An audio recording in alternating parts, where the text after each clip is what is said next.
There are sometimes confusion, उसी को resolve करना।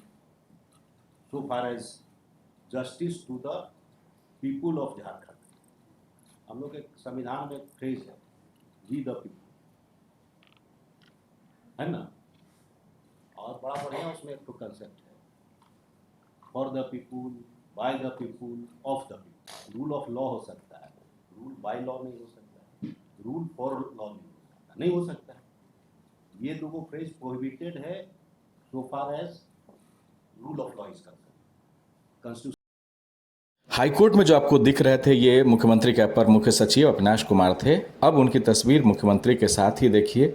मुख्यमंत्री दरअसल पहुंचे हुए थे जो नवनियुक्त डॉक्टर हैं उनको नियुक्ति पत्र देने के लिए, और उनके साथ उनके बगल में खड़े हैं ये वही अविनाश कुमार जो एक दिन पहले झारखंड हाईकोर्ट में जज साहब के सामने एकदम चुपचाप खड़े थे, और जब सरकार की नीतियों पर जज साहब सवाल उठा रहे थे तो बड़े खामोश होकर उनकी बातों को सुन रहे थे। तो आपने ये तस्वीर जो देखी वो झारखंड हाईकोर्ट में एक अधिकारी को देखी, और अब मुख्यमंत्री के जस्ट बगल में जो पीले शर्ट में हैं, ब्लू पैंट में खड़े हैं चुपचाप, वो मुख्यमंत्री के अपर मुख्य सचिव हैं, एसीएस इनको कहते हैं। इनका नाम अविनाश कुमार है। और ये देखिए झारखंड सरकार में इनकी कितनी पावर है, कितनी पहुंच है, लेकिन जब कोर्ट में ये पहुंचते हैं तो कोर्ट के जज साहब के सामने खड़े रहते हैं और जज साहब की बातों को सुनते हैं और जज साहब की फटकार को भी सुनते हैं, और जज साहब जब निर्देश देते हैं तो चुपचाप खड़े रहते हैं। ये वही अविनाश कुमार की तस्वीर है जो मैं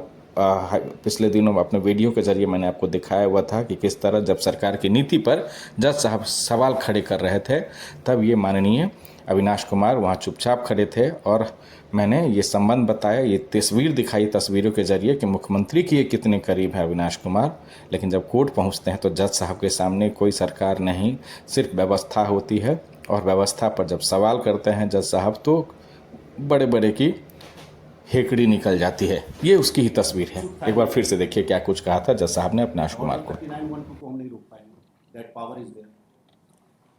ऑर्डर 3912 में आपका सब प्रोजेक्ट हम रोकते हैं,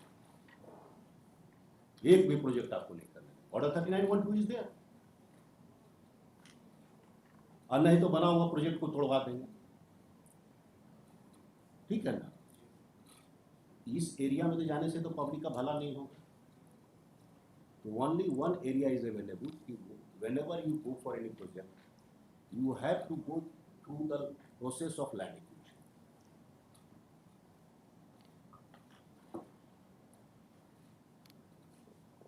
Land acquisition का एक concept है.